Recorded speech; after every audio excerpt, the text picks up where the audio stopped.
everybody. You're listening to the Big Chill Podcast. This is episode 324. They are who we thought they were.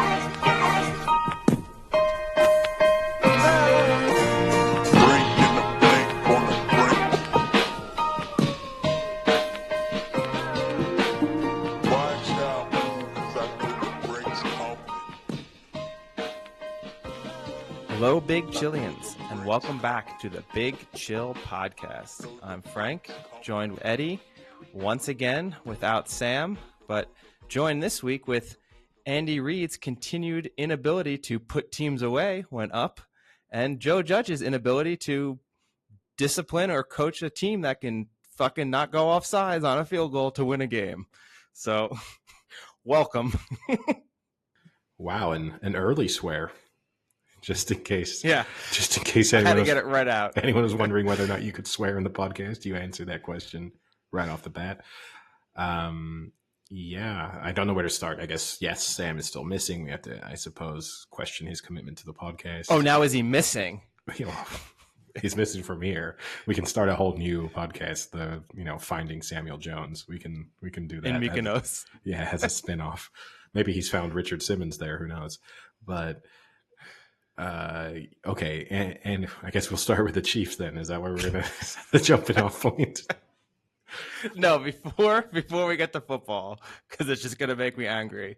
Let's start with something a little lighter. So our alter ego podcast being Soup Juice.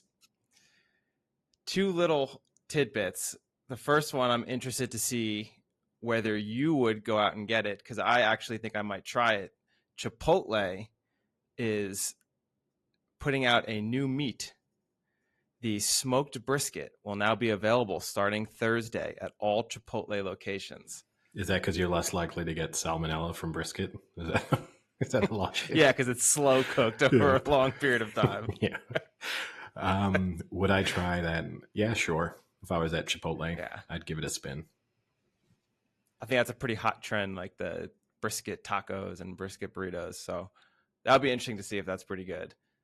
The other major concern in America, Eddie, I don't know if this has reached Europe yet. I hope it hasn't. But the Lunchables are in short supply in America. Apparently, Lunchables have cleared the shelves, and parents are outraged at the lack of Lunchables in their supermarkets to give their obese children. Yeah, I don't think they sell Lunchables here, but it's illegal. And I haven't eaten a Lunchable since I was maybe 6. Since you had taste buds and said, these are disgusting. Part of me would like to maybe retry one, just to see exactly, because I actually probably remember it with a degree of nostalgia. So when I think of Lunchable, I don't think of a disgusting experience. I was never like a big Lunchable person. It was not which I think is part of the reason why I look back on it with a bit of nostalgia, because it was kind of a treat. So maybe like once a month I had a Lunchable, and so it was a little bit of an experience every time. But now there's no panic here over a lack of Lunchables. The last time I had Lunchables, I used to be a camp counselor, and the students used to give us things to try and get them on their side to play sports games, so can you be on my team today? I'm like, I don't know, what do you got? So the prize jewel was the pizza Lunchable.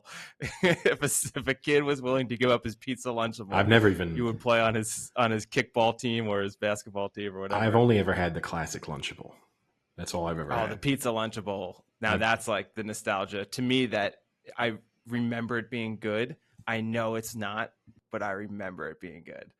The thing I remember super fondly, and I cannot remember what the name of it is that chocolate. It's the dipstick thing where it's got the breadstick and then the Dunkaroos? Yes, the Dunkaroo. Dunkaroos I remember extremely fondly. Those, I can tell you, Eddie, those have stood the test of time. Those are still good. Still phenomenal. Okay. Next time I see a Dunkaroo, I'll have to give it a try. I mean, it's just like an overindulgent cookie with the most processed, fatty dipping sauce you can imagine. How could it not be good? Is that what their advertising campaign says? Yes.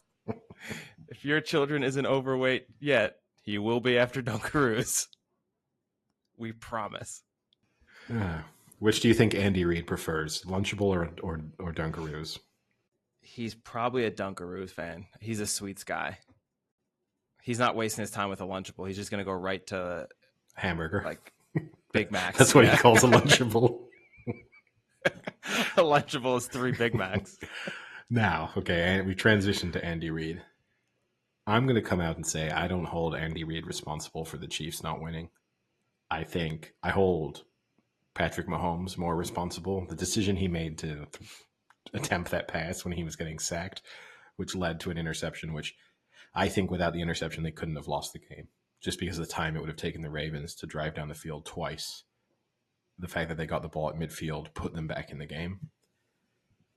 Yeah. So you're referencing they were up 11 and had the ball at the 50-yard line. Yeah, and it was like a 3rd and 12. Patrick Mahomes was in the process of being sacked. He was basically trying to pull off the throw he attempted in the Super Bowl almost when he threw it when he was sort of parallel to the ground.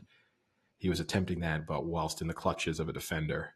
And then also, even if he had completed the pass, it would have been short of the first down marker. And instead, he threw an interception, which gave the Ravens the ball at midfield. I think that was such a bad decision that if it had been made by anyone other than Mahomes, if Sam Darnold does that or Daniel Jones does that, that is immediately in the highlights of how dumb is Sam Darnold, how dumb is Daniel Jones. But because it's Patrick Mahomes who goes, just a playmaker, just a gunslinger out there trying to make plays. You know, any other day that might have come off for him. Like, what a bold move by Patrick Mahomes. It was just really stupid. Now, I will say that was not a good throw, but I cannot put it on Patrick Mahomes when he went 24 of 31 for 350 yards and 3 TDs. I cannot put that loss on Mahomes. What I can do is put that loss on Andy Reid when all game, anytime they attempted to throw, it was nearly almost a completion and someone was always open. Whenever they ran the ball, they got completely stuffed except for about 4 runs of 10 to 15 yards, and everything else was a yard or a negative loss. Getting the ball in the 50, up 11, you need to be cutthroat and just go what goes best.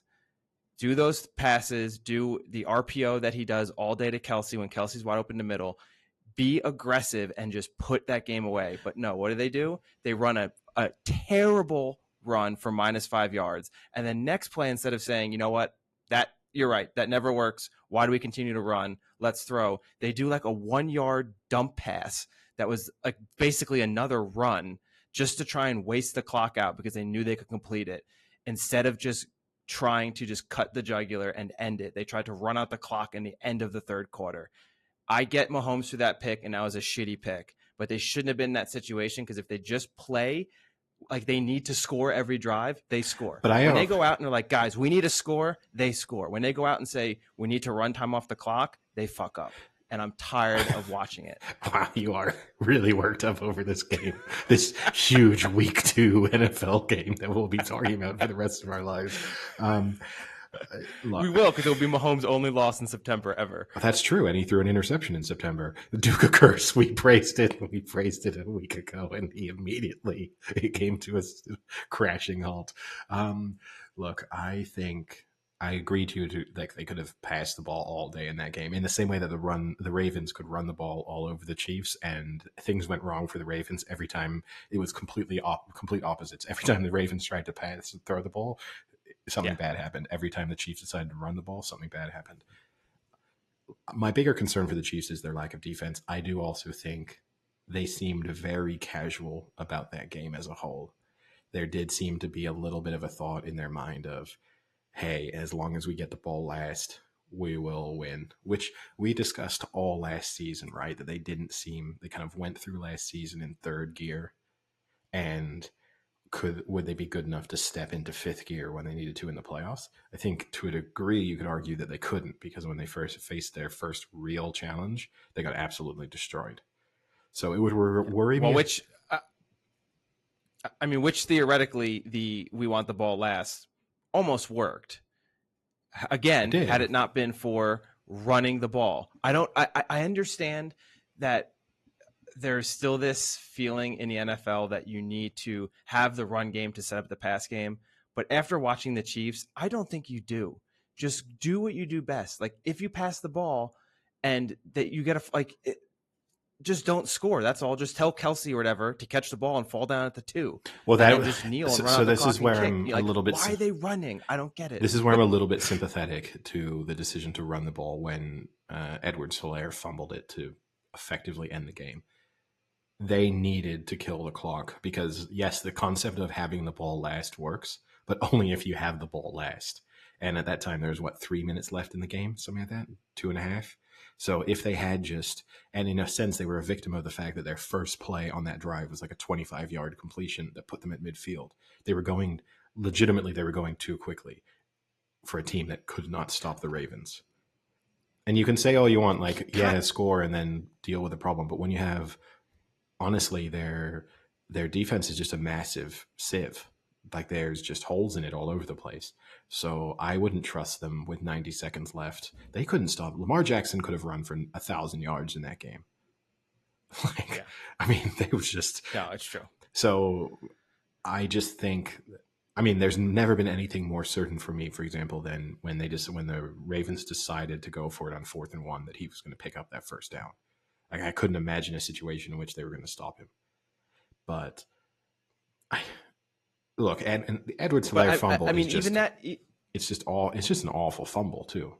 Like it's not even. It was a bad fumble. Sometimes there are fumbles where you're like, "Ooh, man, you got hit hard," or you got hit by him from multiple directions at the same time, or they hit you at a really awkward moment. He literally got handed the ball, kind of a fairly standard tackle of someone trying to attempt to punch the ball out, and the ball was just like, "Oh, there it goes."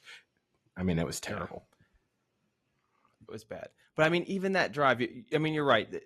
The 23-yard pass right off the bat with 3 minutes, 14 seconds to start that drive kind of actually puts them in a bad situation.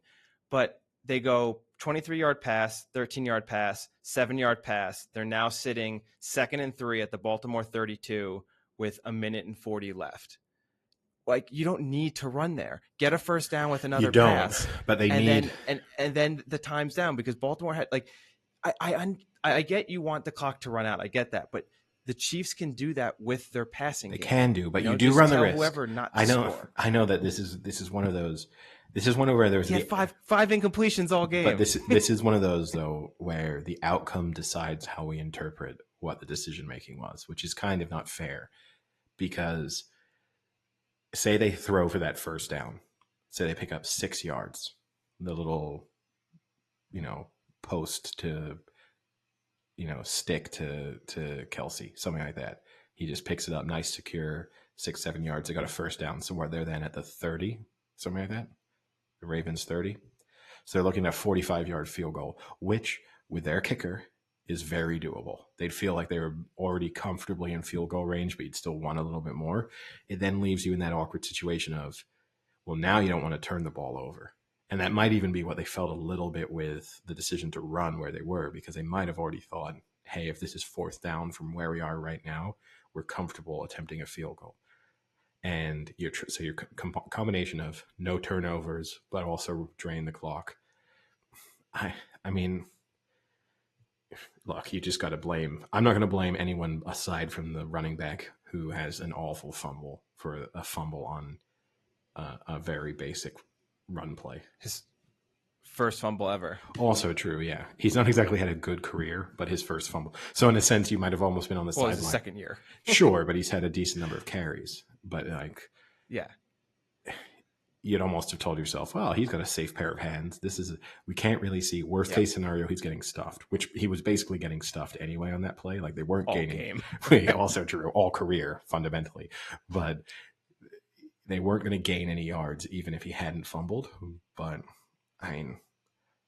it just worries me with the Chiefs that, and we discussed this all last season, that Super Bowl win and this aura of invincibility, I think they're drinking their own Kool-Aid a little bit. And what that means is that there's a killer instinct missing from them. They are super casual about their gameplay. And that's great, but it does 2 things. One, there's a lot of teams out there. The Ravens now will go into any future game against the Chiefs with 2 big things. One, believing that they can genuinely beat the Chiefs. And 2, they did something that I think most people thought the Ravens were not capable of doing, which is coming back from a double-digit deficit, which is their huge problem because they're so reliant on their run game. Yeah. They'll go in now. And they did it by running. Yes, exactly.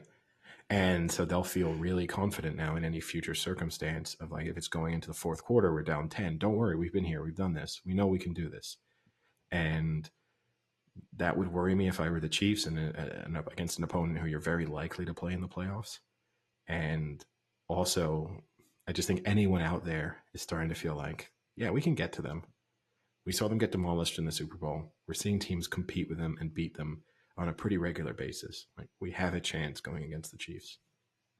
So I guess the other one that we can get into and get out of the way that also extremely pissed me off on a night game was the Thursday night Giants loss. And the storyline coming out of that was Taylor Heineke being a gamer and coming up and making the big plays and having the comeback win. I don't really see where that comes from because theoretically he threw the interception on what should have been their last drive, and it was a terrible interception that then the Giants got and kicked a field goal to go back up. So if anything, he blew the game. He was an anti-gamer. But this is what I'm talking about. Like, so much of sports is outcome based.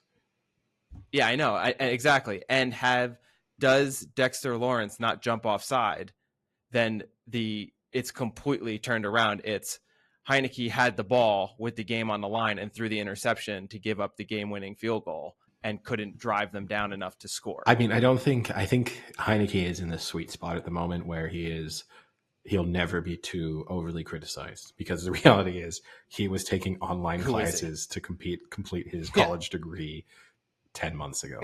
So he is in. No knock to anyone taking online college. No, good for him. And actually even better for him, for someone who was trying to still stay in the NFL, but simultaneously pursuing their education. So in case it didn't work out, he had something to fall back on. So he deserves tremendous praise for being sensible in his approach. However, it has put him in this sweet spot probably for the remainder of this year as still being, I mean, they called him last year, right? The quarantine quarterback. That was his nickname. Yeah. Which isn't the worst nickname ever. It's both simultaneously good and bad. But I think he's just in that position where no one's ever going to rip into him too much. And he's just going to get praise when someone goes, well, who saw that coming? We all thought this guy really would suck. And he's not that bad. And I mean, in fairness, in that performance, he wasn't that bad. It's just funny how that one play can really change that outlook, because I mean, for all intents and purposes, they lose that game and he throws the interception that cost them. And I think it's a different story. But my main takeaway from this is not to blame Dexter Lawrence for jumping offside. Obviously, he doesn't. They win the game. But Joe Judge needs to get out of this early thousands Patriot mindset that has worked for no coach but Bill Belichick, and has to realize in this new age football, field goals do not win games anymore. You cannot win NFL games kicking 4 field goals a game. You need to score touchdowns. Let me put this in perspective.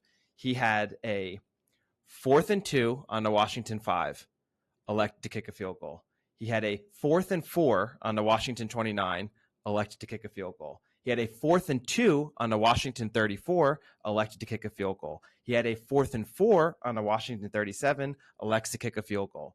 You need to go for these. I mean, these stats, the advanced analytics out there will tell them that was the absolute wrong move every one of those. Let me play devil's advocate to this, because I mostly agree with you. I think it does depend on your opponent. Like, going against the Chiefs, 3 points is kind of worthless. You need 7. But you're doing a little bit of an outcome-based analysis there of his decision-making, because what he would say is... Oh, no. Real time, I had that. You did, but he was pretty close to winning that game with the decision-making that he had.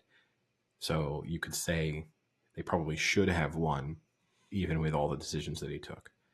Secondly, we saw other games this weekend where teams won by basically relying on field goals like the Cowboys in a fairly low scoring game, even though there were tons of yards.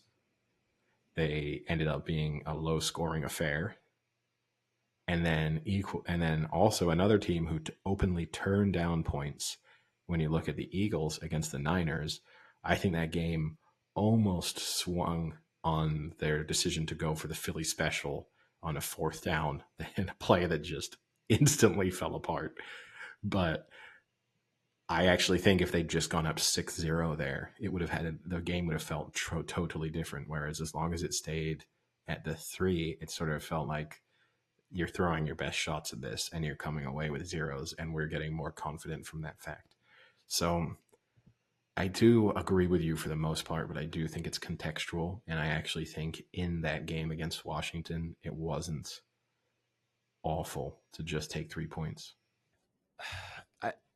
I just, the more I watch the NFL now, you need to score touchdowns. I mean, defenses can't hold as often. You're right. There were games that, like the Cowboys, Chargers, that were low scoring, but for the majority of the part, teams are putting up 30 plus or close to it, and you need touchdown. You can't score one touchdown and 4 field goals. And yes, you can win some games, but the majority of the time you're not. And besides that point, some of those scenarios, like a 4th and 2 on the Washington 5, you do not kick a field goal.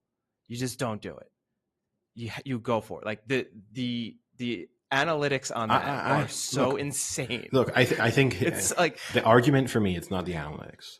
I think it is when I'm watching a game and I want my team to win, and the other team has the ball, and it's 4th and 1, 4th and 2, and I think to myself, what will I be happy to see right now? If the field goal unit comes out, if the punt unit comes out, or if the offense stays on the field. I'm almost always the most disappointed / scared when the offense stays on the field in almost any situation. Now, it does flip, like when I was watching the Niners this weekend and the Eagles decide to go over on the 4th down. I think, oh crap, they're going to end up getting this touchdown, even though you've had a good defensive stand to force the 4th down. Then they have the incompletion, and suddenly you're like, wow, that was great. What a momentum shifter in this game. How dumb were they to not just take the chip shot field goal and be up 6-0? But so look, I mostly agree with you, and it also depends on how confident you are with your offense. It's really easy when you have Lamar Jackson decide to go for it on 4th and 1. It's really easy when you have Patrick Mahomes to decide to go for it on 4th and 2.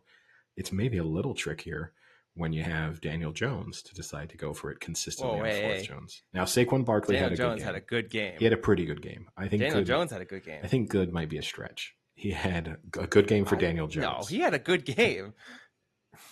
By whose standards? We'll see by everyone's standards. We'll see the ratings. I will get the ratings for that week when we discuss next week's games, and we'll see where he rated. But it was pretty high.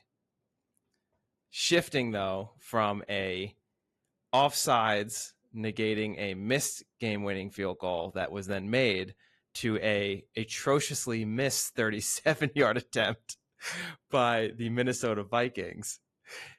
Did you see the Vikings radio announcer announced it as if they had made it? I listened to that. I don't understand because I was watching that live and I wanted the Vikings to win. Not even close. Instantly off his foot, you were just like, he's missed it.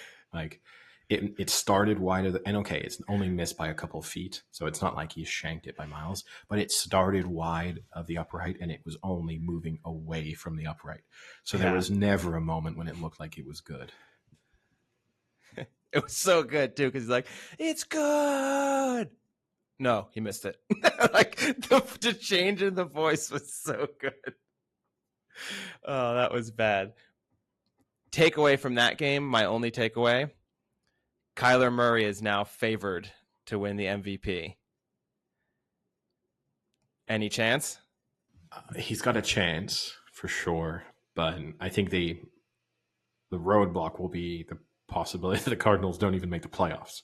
So it's great. They've beaten 2 pretty bad teams in their opening game. Like, I mean, that was the exact performance that we spoke about for that game, which was kind of stay away from it. Yep. Anything could happen. Oh, unbelievable. And I mean, they should have lost. Yes, he made a couple of Yeah. big plays.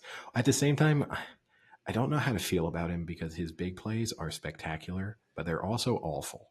So a lot of his big plays are basically him playing what we everyone will refer to as backyard football, but literally just running like a headless chicken away from the line of scrimmage and just throwing the ball up. It is a very different look to when, say, Patrick Mahomes evades some pressure and then hits like Tyreek Hill downfield. Because the difference is Mahomes looks in control at every moment, even though the play is breaking down and he's got a full on blitz coming at him and he's kind of dancing his way around three oncoming, linemen. Whereas sometimes, I mean, I remember on the third down he completed in that Vikings game when he just ran backwards and then heaved it downfield. And I think it was Kirk was wide open. I was happy. I was wanting the Yeah. Vikings to win, and I was like watching it happen. I was like, oh, that's great. He is just like, this could be an interception. Now, great when it comes off. It's not going to be great when he's in the playoffs and he does that, and it is an interception. And I mean, Yeah. he's due one of these to go badly. In the same way that Mahomes making those plays, it's going to go wrong sometimes. Yeah. I mean, I think you're doing a slight disservice to him. He does have a lot of nice just step back throws. He only had 6 incompletions the whole No, game. no, no, no. I'm not saying every So single no, play no, he I know, looks I know, I know, I panicked. know. But what I will agree with you on is he does have a lot of those plays where he tries to force it and do that backyard football. I can fit this into a window that doesn't exist and gets bad picks. I mean, he's still throwing those bad interceptions. And that's the difference between, I think, him and Mahomes, although Mahomes, we just talked about, had that bad interception. But on the whole, he avoids those a lot more than someone like Murray, who is still makes bad decisions. If he can correct that, I think he's got a shot. What worries me more is the hits he takes being a smaller QB. And that was the issue last year is he going to be able to withstand a full season? Because he even took some brutal hits this game that, he's not Lamar Jackson or Josh Allen, a big QB. He's a little guy. It's got to take its toll on him. Yeah. No. Yeah. Look, I'm not sold on the Cardinals. I still think they're the team that I thought they were. They are the better version of the Vikings. And they're going to beat some good teams along the way, and they are going to lose to some bad teams along the way. And they probably will make the playoffs, but they're not going to, they're probably going to be a wild card. And they're going to face a very difficult path in the playoffs. As for him winning the MVP, I don't know. I think early on in the season, the MVP race is so. I mean, last year, right, Russell Wilson had it locked up by week 6 or 7. And then by the end of the season, he wasn't even being mentioned as an MVP candidate. So it is one of those things where early on, it's easy. Now, the opposite this weekend of Kyler Murray, though, Jimmy Garoppolo, who I messaged you during that Niners game. My thoughts didn't change, even though he put together some really nice drives as they turned that game around. I've had enough of him. He needs to be benched. Trey Lance needs to come in. I do think if you're Shanahan, this might be the perfect situation so far, which is the Niners are winning games, but Jimmy G doesn't look that great.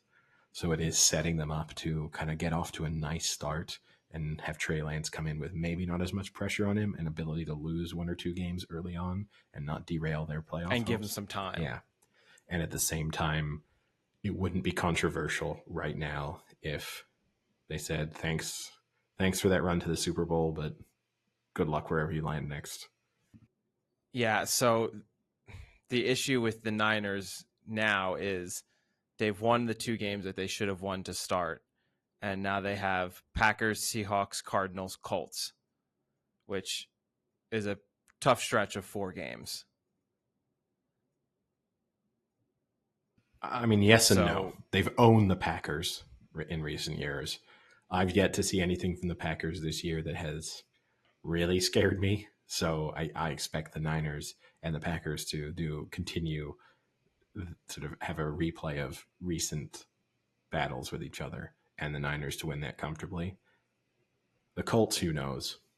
The Colts, I mean, it's going to depend on what their quarterback situation is, because that game could look significantly easier depending on what happens there. And now, so just real quick, something interesting about that. We can go back to the Niners. I'm sure you know, but maybe a lot of people weren't aware. When the Eagles traded Wentz, it was for a second round pick, unless he doesn't start 75% of the snaps, it jumps up to a first round pick. That could be interesting. So is this a conspiracy theory? I mean, I thought it was interesting that his previous serious injury also happened against the Rams. So he's just not enjoyed his career so far against the Rams. Or sorry, it would be the other way, right? Because if he doesn't play 75%, the Colts, yeah, yeah.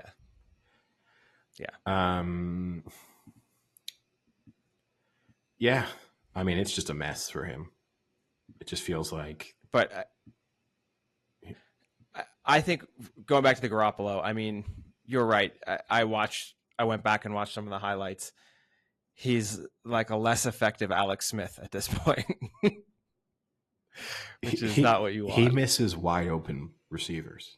And the thing is, he misses them in such a way that when you're watching it first time around, you don't actually realize how wide open they are. To a certain extent, it's a little bit like the deep throw to Emmanuel Sanders in the Super Bowl, which is like in the moment when you're caught up, you're like, oh, whoa, he nearly hit a deep receiver. And then you watch it back and go, he had all day to throw, and Emmanuel Sanders is wide open. A quarterback in the NFL should be hitting that throw. And 3 or 4 times over the course of that Eagles games, drives just stalled because he couldn't hit a wide open receiver. And I feel better about the Niners after that Eagles performance because I think their defense looked pretty good. And I mean, I joke about it in saying that I don't think it matters that it's plug and play with whoever's in the backfield for them, but it's legitimately plug and play. I mean, every running back that gets pulled in there, I think they're onto their 4th string running back, and they still look like they should be making the Pro Bowl just because of how good the run scheme is. So I feel better overall about them. We don't do our power rankings, but I would have them in the top 5 of whatever non-existent power ranking I have. But yeah, Jimmy G, if he's starting for them in the playoffs, it's not a good sign. My main thing with them is, yeah, they crushed the Lions, but so did the Packers on Monday night. So I think they should have put a little more on the board against the Eagles there. I'm interested to see. I think the Packers game will be a shootout. I'm interested to see Seahawks Cardinals. I think those are the good measurements of, I think, who's going to be the best. Yeah, and then I mean, not much to talk about with that Monday night game with the Packers and the Lions. The Lions looked decent for a half, but they just can't. That defense was atrocious. I mean, every time the Packers got the ball, I think they scored. The more interesting part again was this time I watched more of the Peyton and Eli Manning Monday night broadcast. It's pretty good. They are pretty funny. So they're good and entertaining. They're very good together. I think they sometimes get derailed by their guests. Gronk was useless. They kind of salvaged it a little bit when, for example, when he just... People loved the, do you watch film? That was interesting to know that Gronk didn't watch any film. It's not surprising. No. The only thing that surprises me about it is how close he and Tom Brady are, and that Tom Brady has tolerated him watching no film. That's the kind of surprising thing. But does that make you like Tom Brady more? A little, because he seems more like a normal person because of it. Because I think I would hate him more if Gronk went over his house to hang out one day and he was like, "You're watching film or you're leaving," and would kick him out of the house. But the fact that he tolerates that Gronk is just Gronk, I think I respect Brady a little more. I think it gives me a little bit more respect both for Brady and for Belichick, which is an understanding that you can't treat everyone equally, which I do think, for example, with Belichick, you hear ex-players talk about. We can clip that out. That'll run wild on Twitter.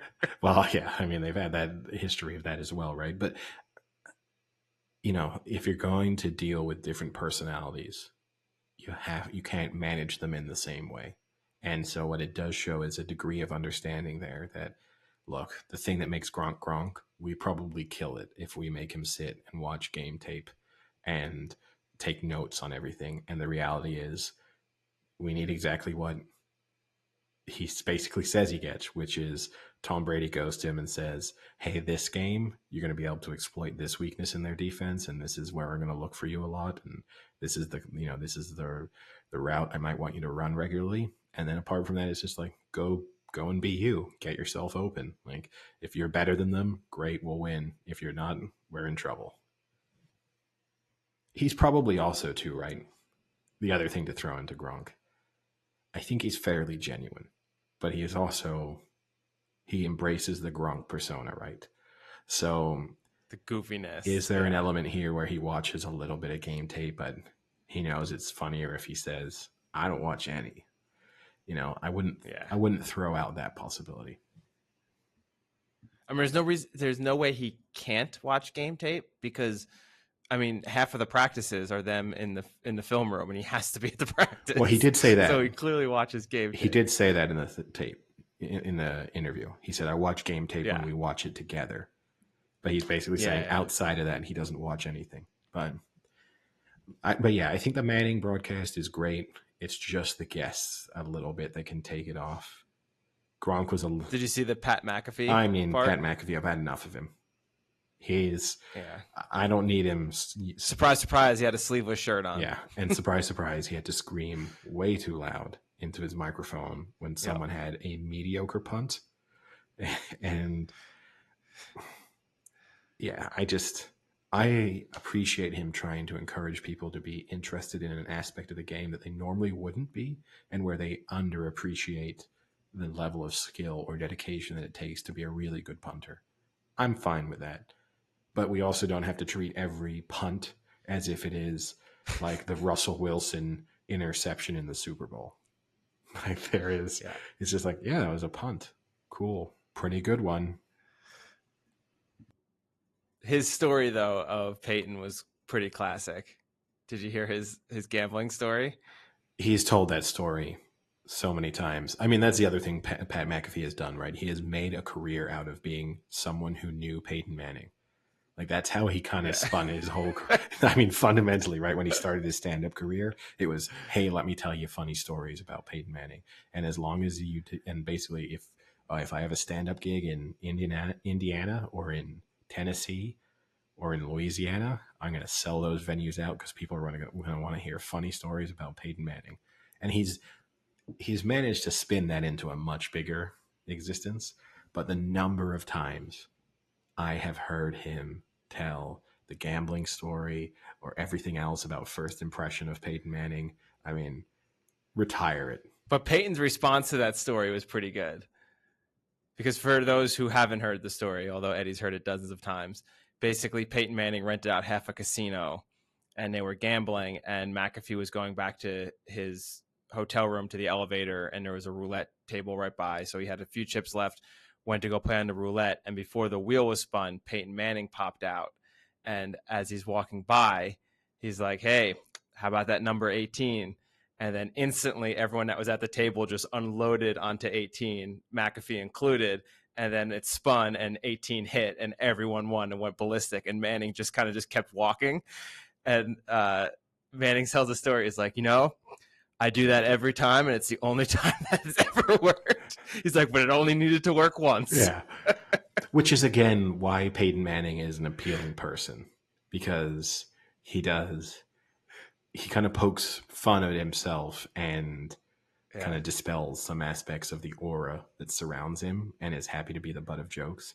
So, and speaking of like genuine, I can genuinely see him like walking through a casino just randomly and walking by a roulette one time and just going to someone, be like, "Hey, 18 red," and just keep walking and almost not even caring what happens. Let's also be clear. Just playing off himself. I think if anyone did that, I think if next time I'm in a casino, I confidently walked up to a roulette table and just tapped one of the people playing on the shoulder and said, 27 looks pretty good to me, and then just walked off, And then they slap I you. think someone would be like, I better put someone 27 just in case. Now the difference is the story won't be told forever because I'm not famous. But I do think you could almost have that effect on anyone in a casino. Now, some other big takeaways. Talking about the Ravens coming into that back into that game from a big deficit by running the ball. The Titans also did that, which was kind of mind blowing in that game against the Seahawks. They looked dead and buried, and then somehow the Seahawks let them get back into it. Another Unreal. Like you have to. I mean, Derrick Henry had 40 yards in that first half. I watched the first half and thought, oh man, is Henry done? This is now the second game. Henry hasn't looked very good. Is he done? And then you start watching and you watch them come back and watch them win. You look at the final stats. He had 180 yards and 3 TDs. It's crazy. And they were losing. They were doing something that you would think not possible, similar to the Ravens. Like, you can't be down multiple scores and just be running the ball. And he looked. I mean, the Seahawks, it just looked like similar to that Ravens Chiefs game. They didn't look like they could stop him. And it made me feel, obviously, I threw the Titans in the trash after week 1. I'm not taking them out of the trash, but I've taken the lid off the trash can, and I've just had a look to see if the Titans are still there, just in case I need to reach in and get them again. But they're still in the can. They're in the can, but the can's now slightly open. There's a way for escape. Yeah, exactly. And I mean, look, I think they'll win this week because they're going to play the Colts with who knows who playing at quarterback. So that's that's taking what looked like a very tough matchup for them and making it significantly easier. So by the end of week 3, they'll suddenly look as if they're in a commanding position for that division. I still don't think I would not be worried about them in the playoffs. How about Bills and Rams? What do you take away from 2 teams that we both ranked pretty highly, or all 3 of us actually had ranked pretty highly? The Bills did what I thought they would do this week. It was a convincing performance. Can you stop using that quote? I'm not using the quote. And I didn't say they are who I thought they were. I said that they did what I thought they'd do. It's a variation, but it's hard sometimes not to say. I want somebody to say, yes, and what they did what I expected they would do. And the Rams are the team I thought they were. Get rid of me. The Rams are pretty. From now on, I'll just ask a question and just push that quote button like E-Bomb's World. Yeah. Well, if I ever go on holiday to Mykonos, you can just replace me through a soundboard. You're gonna go on a Mykonos ground and pound expedition. Yeah, scouting mission. Bring Vasilis. The Rams, again, they kind of looked like that game was going to slip away from them. They were in a commanding position, and then the Colts came back into it. And maybe if Goff hadn't gone out injured, that would have been a different story.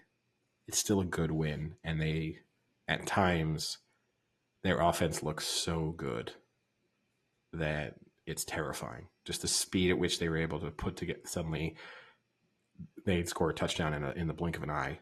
But I'm still, and Cooper Kupp is constantly sort of injured. That's concerning for them. As for the Bills, I think it's hard to read too much into that, but it was a good performance. Yeah. I mean, for me, I picked the Rams to be the NFC champions.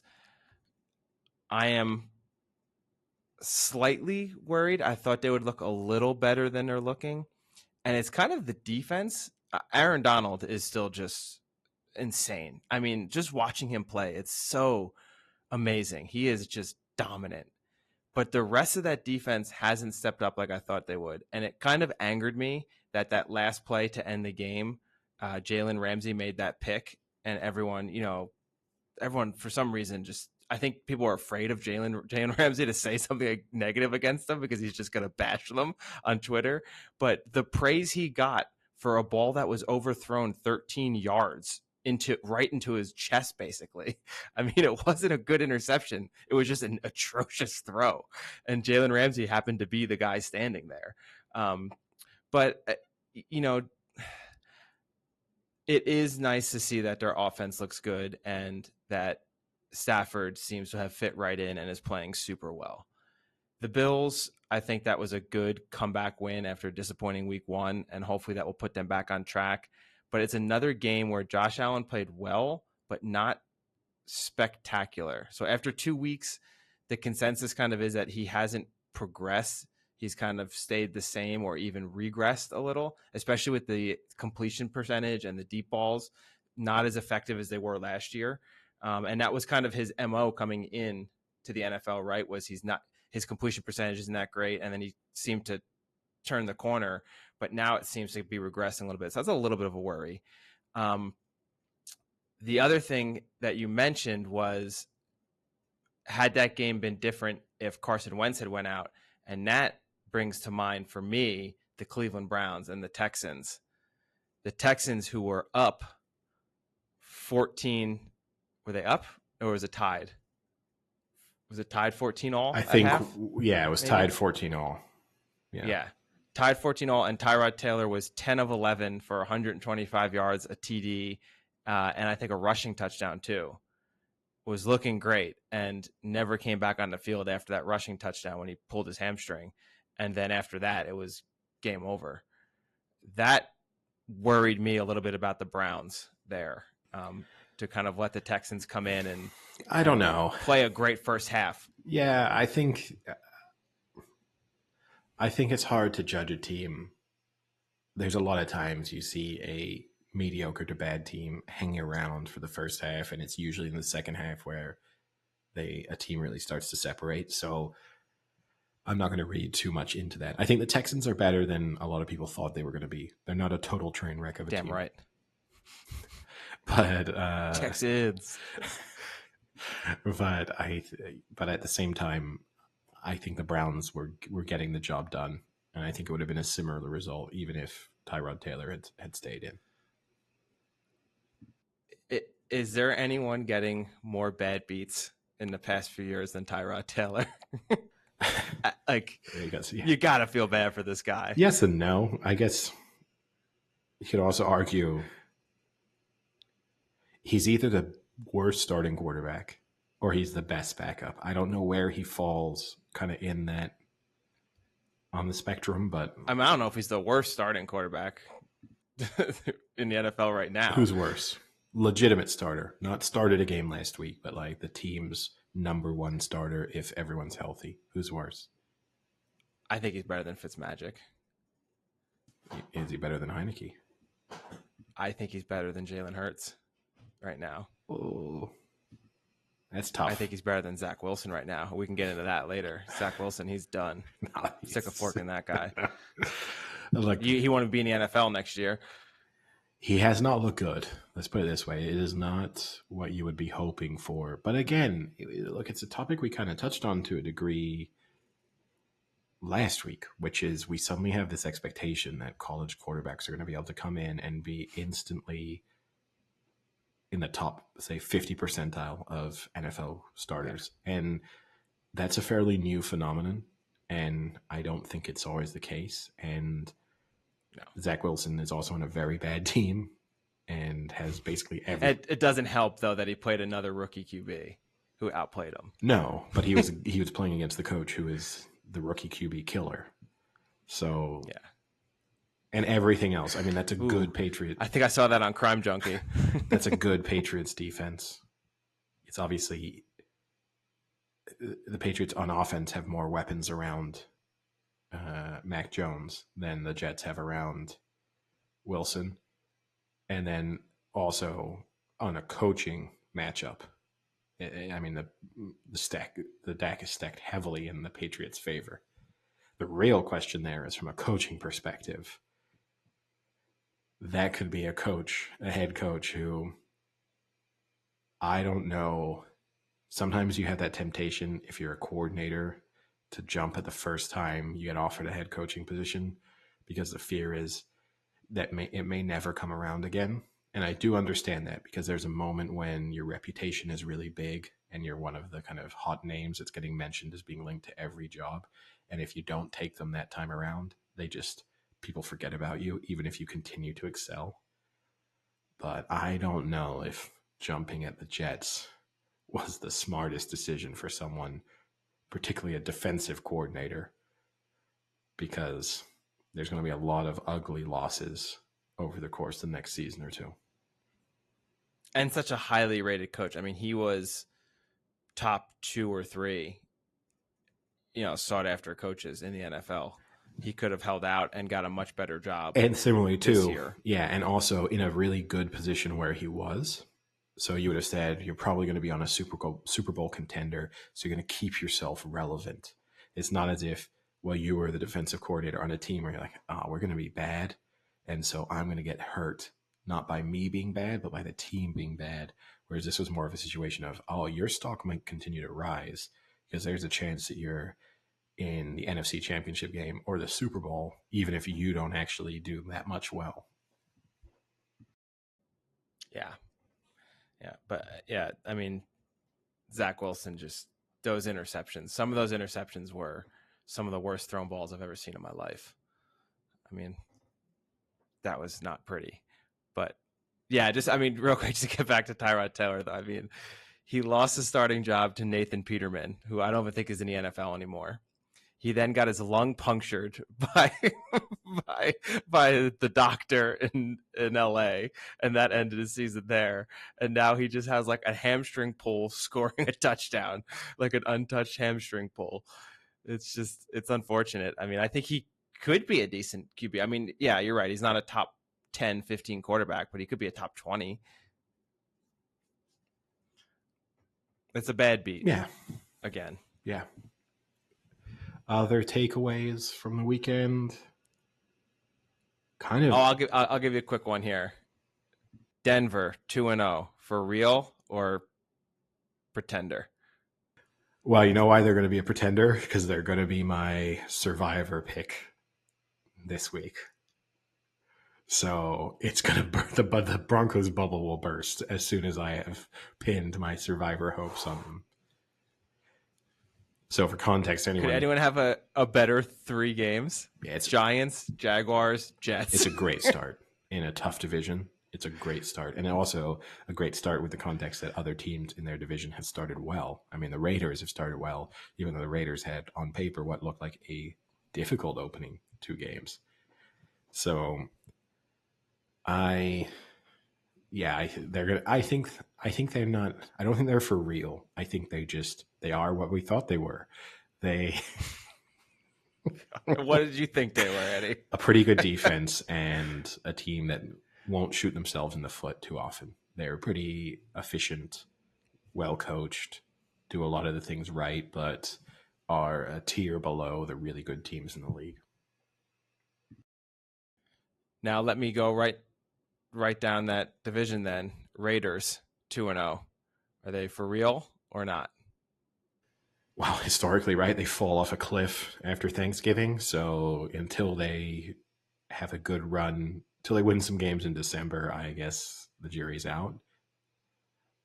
I think they're better than I thought they were going to be. But a change to the quote. But they have some good players. When things are working on their offense, it's a pretty good offense. It has to be said. But would be interesting if they were good because they've had so much criticism over some of the players they traded away at different moments, like with Khalil Mack, and then just with Gruden with the 10-year contract. It would be interesting to see people in the media have to flip a little bit and suddenly say, "Hey, they actually were pretty smart, and over the course of 2 or 3 years managed to turn themselves from being a pretty bad team with a couple of good players into a pretty good team with a lot of good players." I think they might meet them. I'm impressed. I think they look really good. and that offense looks pretty explosive. Derek Carr through 2 games. I mean, this is through 2 games, but he has the most passing yards in Raiders history in the first 2 games of a season, and that's a pretty historic team. They've had a lot of great players, a lot of Hall of Fame players, quarterbacks. So impressive. How old is Derek Carr? Oh, that's tough. 30? Yeah, 30. Everyone kind of assumes he's a little younger, but he's actually now he's on the second half of his career, but he's in prime. He's got 3 years of prime football left. I think they've set up pretty well. I mean, we'll see. It's still early, but the Ravens and the Steelers, 2 quality teams with quality defenses, and averaging 30 points a game against those 2 is pretty good. All right, let me give you 2 more. We'll go NFC South. 2-0 Buccaneers, 2-0 Panthers. For real or nothing to worry about? I think the Panthers are on a par with the Raiders, where there's some pretty good elements to their team there, but they're going to have some bad performances, and there's a few question marks. The Buccaneers, I mean, they didn't, that game, if people just looked at that, if they didn't watch any of that game against the Falcons and they just looked at the scoreline, they would think that was a very different game to the one that it was, because that was a legitimate game with only a few minutes left. And then Matt Ryan decided that he'd, I don't know, bet his entire contract on the Buccaneers minus this, like the points. And just, I don't know, he owed someone in the mafia a lot of money, and just thought, hey, look, Tom Brady isn't scoring enough points. I'll score 14 for the Buccaneers in a heartbeat. But the Buccaneers haven't looked that convincing so far, but then they didn't look that convincing at times in the regular season last year. And I do think they are a team where they're old, and their goal is, let's just get ourselves to the playoffs and everyone be healthy. And from there, we think we're going to be the best 4-game team in the league. So I'm not going to read too much into anything that happens to the Buccaneers this year unless Tom Brady has a serious injury. Panthers. Yeah. I mean, another great stat line for Brady. 24, 36, 276, 5 TDs, no interceptions. He's still playing at a high level. And did you see, but this at least will be put to rest because Breeze has retired. We talked about this last year. Every time Breeze or Brady passes one another and sets the new all-time passing record, blah, blah, blah. But projections are that Brady will break it against the Patriots. That would be pretty funny. It's very Tom Brady. It is. Yeah. I don't know. I mean, and the real takeaway from that series of games, right? And the Panthers? The Panthers, they're all right. I still need to see more of them. I mean, fundamentally, if Christian McCaffrey stays healthy, they have the potential to be a really good team. Because, as I said, as a preview going into that game, he by himself is a pretty decent NFL offense. So as long as Christian McCaffrey is there, they'll be okay because they're hard to stop. But history would also tell you Christian McCaffrey does not stay healthy for an entire season. Coming from the guy who says running back's the most overrated position in the NFL, that's saying something. But the thing that's special about McCaffrey, right, is he's not just the best running back in the league. He's one of the best receivers in the league at the same time. If Saquon Barkley was not only capable of getting 100 to 150 yards on the ground, but at the simultaneously picking up 100 to 150 yards receiving every game, then I'd be way more into Saquon Barkley. But if you told me that Christian McCaffrey was never going to carry the ball again, he'd still be one of the best receivers in the league, and I'd still want him on any team in the NFL. That's what's really special about him. And then the Saints are the team, right, whose bubble was really burst this weekend. Ouch. because they came back to. And actually, now that you say that, not only was their bubble burst, but their Superdome caught on fire this morning. Because there's a city that needed more bad luck. But yeah, the yeah, they came back to earth with a bang, and I think they'll just be one of those teams this season who, when everything clicks, they'll look really good, and they're just going to have some nightmare performances at the same time, and you're not going to know going into a week which one it's going to be.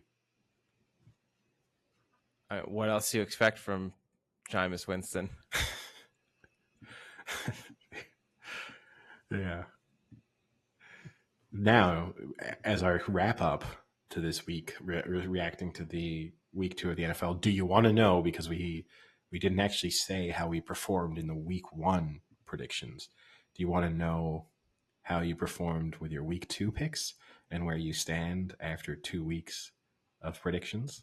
Let's wait until our picks on Thursday. Really? I like that as a lead up. Okay. Because it kind of gets me pumped up. Okay. Or depressed. All right. It is worth saying. I will to get your depression out of the way. Your bet of the week did lose again. It did lose. I know. I saw that. Which means from Dak, which is surprising. Yeah. Dak didn't go over 300. No. And my bet of the week won again. So nice. I've got a fairly hefty lead.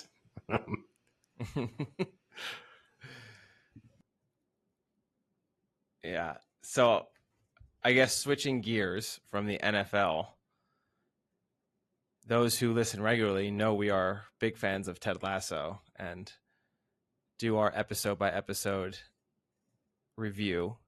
We have our new episode to review, but before that, the 2021 Emmys took place this weekend, and Ted Lasso cleaned house. So best comedy went to Ted Lasso. Best actor in a comedy went to Jason Sudeikis. Best supporting actor in a comedy went to Roy Kent, or Brett Goldstein, as he's actually known. And best supporting actress in a comedy went to Hannah Waddingham, I would say, right? Not Waddingham. Waddingham, yeah. I'm assuming. Yeah. Who is the owner. Yeah, whatever her name is. Of the team. Yeah, look, I think they deserve all of those awards based off season 1, which I think, if I'm right, that's what they'll be giving them. It's based off of season 1. Yes. They deserve that. Season 1 was an excellent bit of television.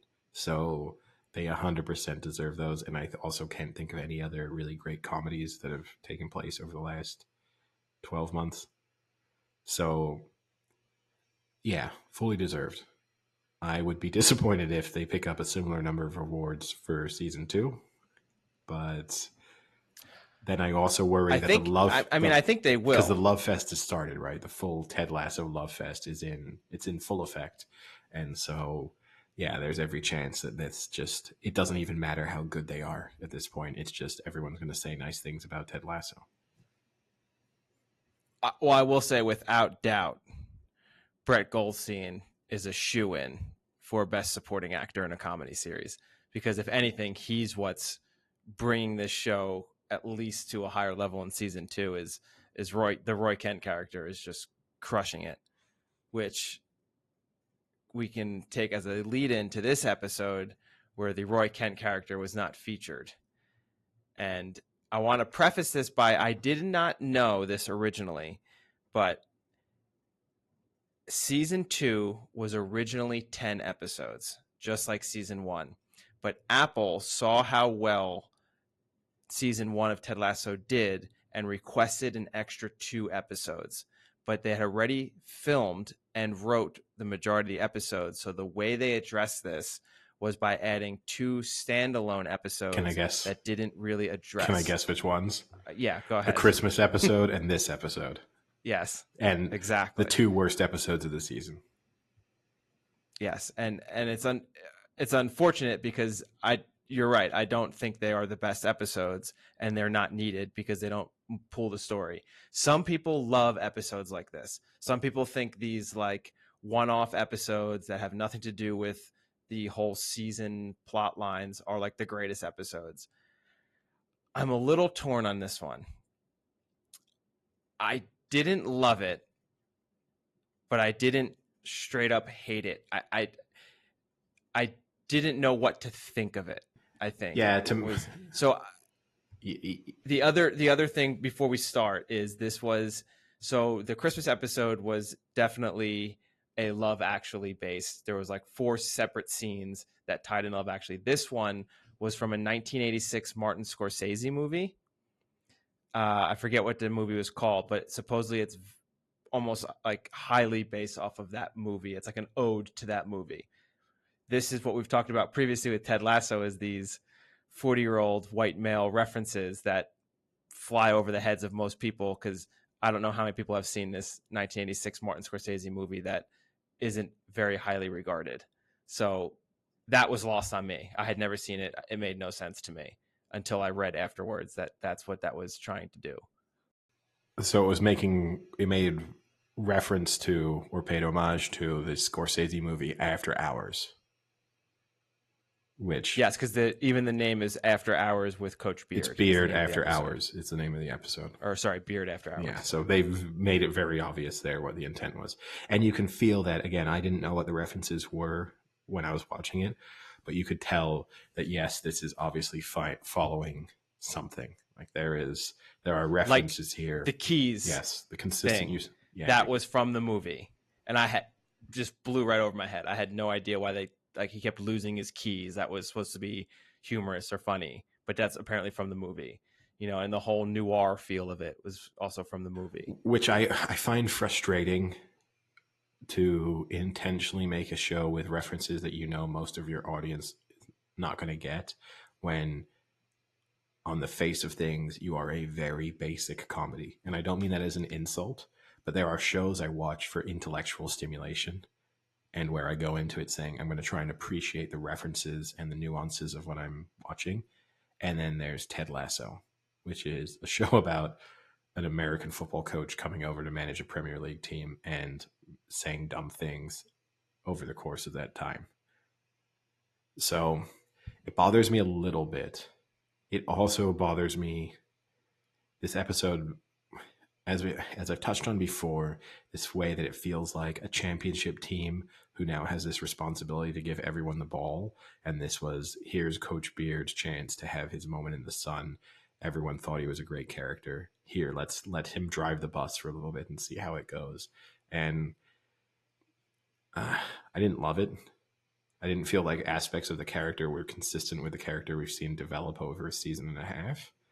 And yeah, it just didn't do anything to push, which makes sense given what you said, but it didn't do anything to push along any of the other plot lines. I also just fundamentally struggle with the fact that they are all so depressed that they lost to Manchester City in an FA Cup semi-final. This just, if they were going to do it this way, if they were going to have it be this massive disappointment, they should have pitted them against another championship team, a feeling where this was our opportunity to make the FA Cup final and we let ourselves down, or even go even further with that and they played like a League One team in the FA Cup semi-final, and this really felt like a chance. But the fact that they went in as massive underdogs and were beaten the way you would expect massive underdogs to be beaten, and yet the media are acting as if this was some awful performance and how on earth could it ever happen? The fans are reacting as if, oh my God, how did you let this happen? And everyone, the players and the coaching staff, are acting as if this is the biggest disappointment of their careers. They weren't this depressed when they got relegated. So I don't know why they're this depressed when they lose an FA Cup semifinal. Yeah, that was the thing I still struggled with, was you lost to arguably the best team in all of Europe, right? And you're not even in their same division. So you can't be that depressed about that loss. The other part was in the beginning when he goes back to his apartment and they're talking on the screen. It's Thierry Henry talking, and he says, like, it's as if they've got curb stomped on American History X. At first, when you don't know yet that he's kind of dreaming this, or not dreaming it, but he's hallucinating this. I was like, oh my God, that is one of the darkest things an announcer could have ever said on television. Like, that is one of the most graphic scenes of any movie. Like, are you kidding me? No, I do. Yeah, I do agree with you. Until you had that moment where you're like, this And even seems. when you realize it, it's still a little too much. But overall, I mean, I think he did a great job. It's got to be tough to be pretty much the only person on the screen and trying to run an entire episode. I thought he did a great job acting. My issue was more with the fact, exactly what you said, it was a little off the character Which, than what I traditionally thought he would do. which I get it. They're trying to show that everyone in the show is more complex than they originally seem. I just don't know if I need my 30-minute comedy to be trying to show me the complexity of human nature. I'm fine with the stern guy who's pretty serious and whatever, remaining the stern guy who's pretty serious, and we don't need to see that he has massive character flaws and is going through some sort of crisis of self-doubt. That's also, he did a good job for the most part in the acting. His Irish accent wasn't that great. Maybe he didn't need to put it on. There was no reason. He could have just been an American professor at Oxford. He didn't sound more legitimate by coming up and having a shitty Irish accent that everyone instantly would have said, that's not a real Irish accent. You're clearly a fraud. But yeah, apart from that, it was an all right episode, but it wasn't good. What saved the episode for me is, I think when you connect with something, obviously in an episode, you appreciate it more. And for me, there was a big connection when at the very end, he gets to that club underneath the church and he's just kind of like slumped and slowly moving through the dance floor. And then the song comes on and he just starts like dancing really crazy and wailing out.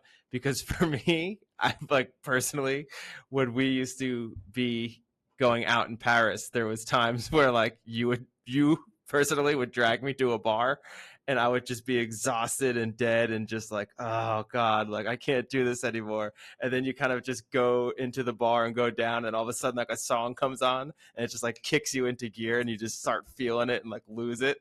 And that to me was like the perfect feeling.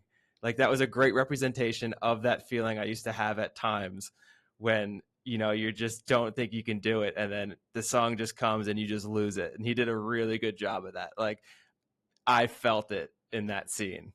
And that kind of saved the episode for me because it just really clicked with me on a personal level. Yeah, there were good aspects to it. I don't find anything interesting or compelling about this whole relationship he does or doesn't have with this woman who has barely appeared in the TV show. So the fact that it continues to be such a central plot line, and also, again, kind of inconsistent. Like there are moments where is he super into her? Is she super into him? Like she was too clingy, but then he was too. Yeah, I thought she's not a good girlfriend. Yeah. Wasn't that 2 episodes ago Yes. when Higgins was Throwing like, up? does she make you a better person? Yes. And he was doing his fake vomit thing because he was so stressed about telling him that Jane is not a good person. Yes. And now we need to be delighted that she's actually in love with him. And I don't know. It just, yeah. Yeah. It's a mediocre TV show now. It's a shame because of the season 1. No, it's still a very good TV show. Is it? You're too harsh. I don't know. I reserve very good. Name a better comedy right now. I mean, I don't actually watch. I think Time's up. None. I think You Should Leave with Tim Robinson is better than this. It's a very different style of show, but it makes me laugh way more. No, I still think it's the best that comedy's got out there now. And again, I wish they just hadn't done these extra 2 episodes. I think we'd be talking much better about this season. I think these have both been swings and misses. Misses. So there are 2 episodes left then? Slight misses. There's 12 total, and that was number 8. Okay. Wow, there's a long way because they've just played the FA Cup semi-final, so they're getting towards the back end of the season. There's not long. And the other thing that I don't like where this was placed, because you're coming off that last episode where it was highly emotional and the big reveal of Ted Lasso's father having committed suicide, and that obviously having an impact on his entire life. And then you go to an episode where Coach Beard is wandering the streets Well, there were two. losing his Yeah, there were keys. two big things. There was the reveal of the Ted Lasso's dad committed suicide, and there was also the Jamie Tart with his dad situation. And the only way they addressed that again was having Jamie Tart's dad turn up in an alley and beat up Coach Beard. But you're right, and I guess we're going to then flip back into the next episode where those are going to be major plot lines. So it feels like this was just a kind of weird hiatus for no real reason. And I don't know how laws work in England, but if someone gets jumped by 3 guys, do they not serve for that? I mean, no, as long as you support different football teams, it's fine. He was wearing a Richmond shirt. You know, that's the other thing that bothers me: the fact that they're just always wearing Richmond stuff, like always. Whenever you see them Richmond stuff on, it's just. But yeah, no, it was all right. But hopefully, the next episode will be better. I'm depressed. Tim, I'm depressed. Sam isn't here because I wanted to ask him about the tapping in thing to see if there are people on the bus and that are annoying like that and like demand that other people tap in, like poking their nose in other people. I bet you that there are. Particularly, I'm sure there are old ladies who would do that. I don't think there are many people who then would refuse to help you out, though. I think that would be. I think you'd be surprised by.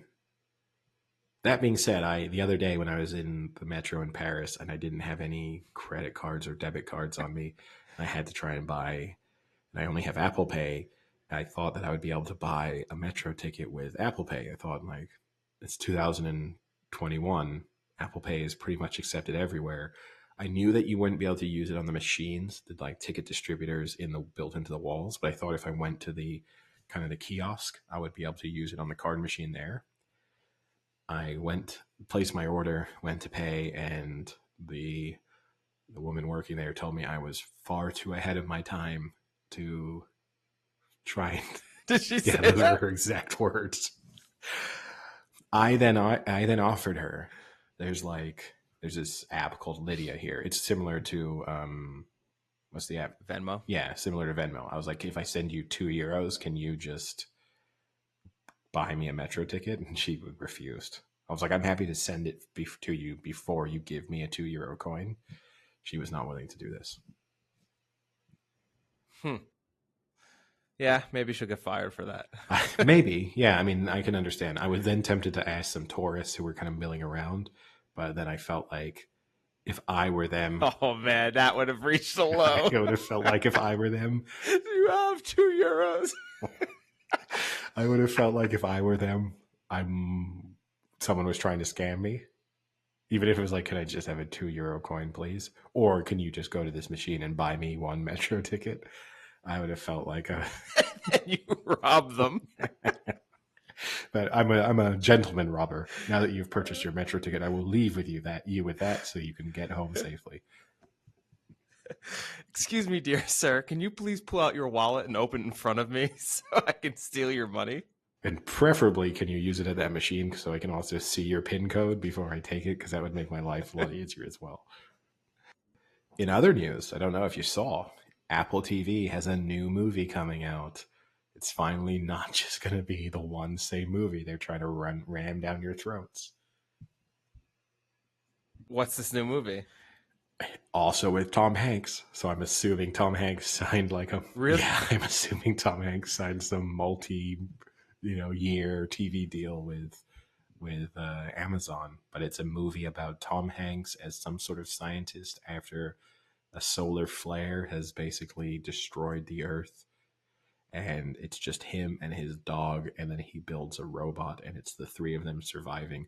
It's like a weird twist on Castaway almost, where instead of Wilson, it's a dog. But It doesn't look, And a robot. yeah, and a robot. It doesn't look awful, but it didn't look great from the trailer I watched either. But I mean, I have to watch it because otherwise, as soon as Ted Lasso's done, I've got no other interest in ever opening the Apple TV app. So elsewhere in the news world of sport, pretty uneventful round of the Premier League. Apart from City slipping up, which I guess we'll save this for maybe for Thursday, because City play Chelsea this weekend. So as our like weekend preview, Ooh. talk about. I mean, that's a match that is taking on massive significance even this early in the season, and you have to feel as if Chelsea win that, City are in serious trouble. Yeah, that will be an interesting match. But yeah, City slipping to Southampton, right? Yeah, and I mean, same thing, right? They're not conceding a lot of goals, and yet they're managing to drop points. They lost to Spurs in a conceded their. I think it's the only goal they've conceded so far this season in the league, and lost 1-0, and then failed to score and draw 0-0. So they're dropping points in the both either most efficient or least efficient way possible, depending on how you look at it. Well, if that's the only European football, I did want to see if you had watched the Mountain from Game of Thrones in his amateur boxing match. I didn't know. So he was slated originally to fight Eddie Hall, who is a strongman. They're both strongman, like world's strongest man competitors. And both of them cut a ton of weight. I don't know if you've seen the Mountain recently, but he's shredded now. He's less mountainous, but more like jagged rocket. I mean, he looks scary, just absolutely terrifying. And Eddie Hall, who's also a very big person, I think lost 60 pounds or something like that, and is still in the 300s, but was also looking in really good shape. And then he got injured, so he dropped out, and they picked up some other person to fight him with just 6 weeks of prep time to fight the Mountain, which seems like one of the scariest things anyone could proposition you to do. And I think the Mountain won in either a first round TKO. So pretty easy win. But he will eventually fight Eddie Hall, which, I mean, the boxing won't be good, but just to see two behemoth of men fight each other is more interesting to me than watching a YouTube star fight a washed up fill-in sport person. Yeah, because I mean, I remember there was that time when Conor McGregor like sparred, not really sparred, but like jokingly was punching and moving around the Mountain. I don't know if you've seen that video. Yeah. I think the interesting thing with that is similar to when we discussed like which animal could you beat. I guess I know I couldn't beat the Mountain in a physical fight, but the question is, how good of a fighter or big of a fighter would it take until his physical advantages were no longer enough for him to win? And I think that's the interesting thing of him then boxing is you kind of get a little bit of insight there into, okay, if he fought Anthony Joshua, what would happen?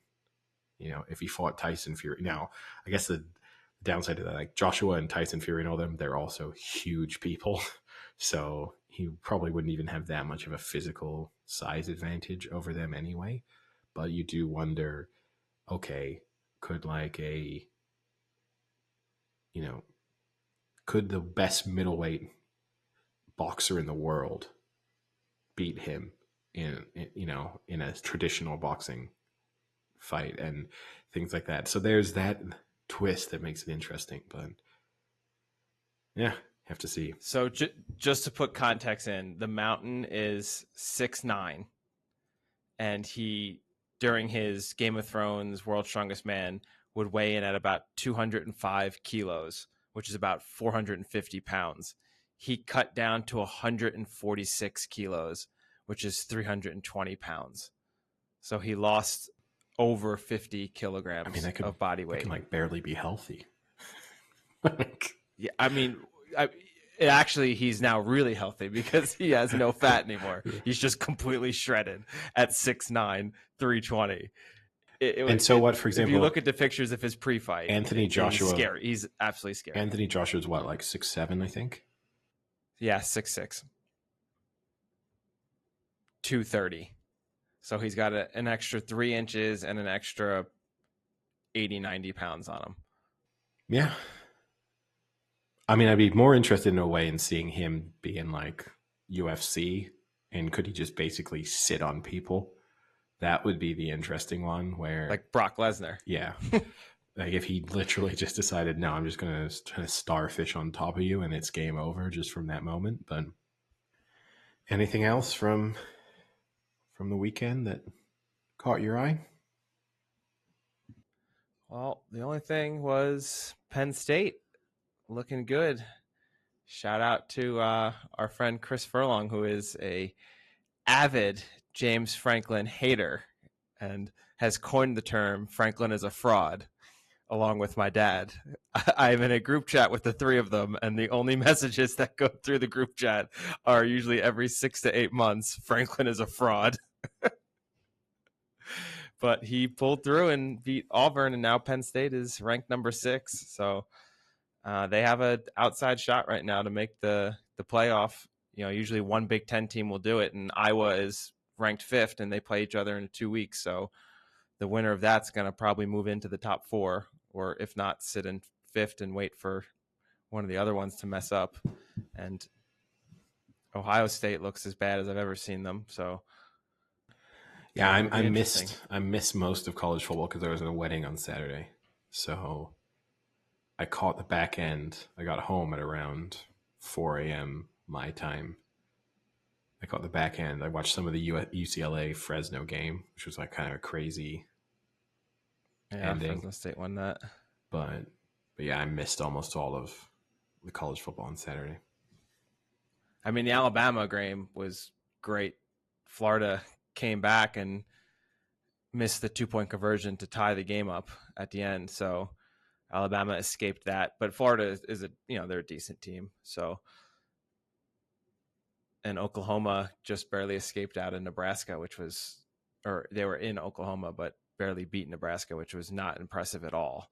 So it's going to be an interesting college football playoff. I think no team this year looks dominant to me. I mean, Alabama looks beatable for the first time in a long time, and 2, 3, 4, 5, 6, 2 to 10 could be anyone's game. No one looks, there's not like the Clemson, Alabama dominant as usual kind of thing. So it could be a good year for college football. Yeah, I think that's more compelling. As someone who's not, I don't have a dog in the fight when it comes to college football. I like seeing, it's interesting to watch, but I certainly think when the playoffs roll around, if it legitimately feels as if every team in the playoffs has a chance, you normally go into those games and one team is like a 17-point favorite in the semifinals, and even in the other one, sometimes it's a case of, well, we know which 2 teams are going to make the finals, and then it's a question of who's going to win it. If all 4 teams have a legitimate chance, that's much more compelling. And then I guess the only other, and even Cincinnati's in it at number 8, which is crazy. They're the highest ranked non-Power 5 this early in the season ever. So if they win out, there's also an outside chance, but they won't.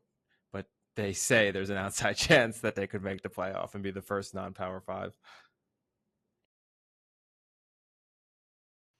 only other big bit of sporting news, I guess, was I don't know if you saw, we occasionally obviously discuss what's going on in the world of cricket, and New Zealand had to pull out of their tour of Pakistan. They pulled out on the morning of a one-day international that they were due to play because of security concerns. And they immediately flew out of the country. England were then also due to go on tour to Pakistan ahead of the T20 World Cup. They have now pulled out of that, again, citing security concerns.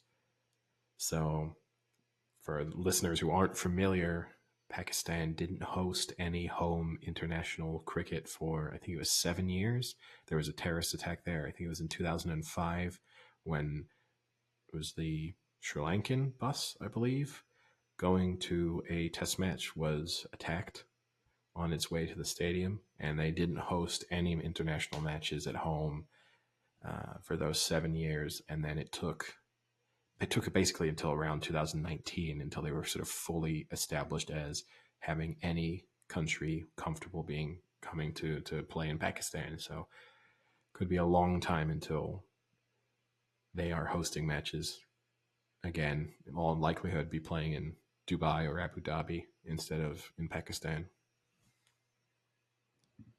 That's where the T20 World Cup is too, right? Yeah. It's UAE. Yeah, and it's also where the IPL, the Indian Premier League, is currently being played. So I think we're going to get a lot of cricket being played in the UAE over the next few years. All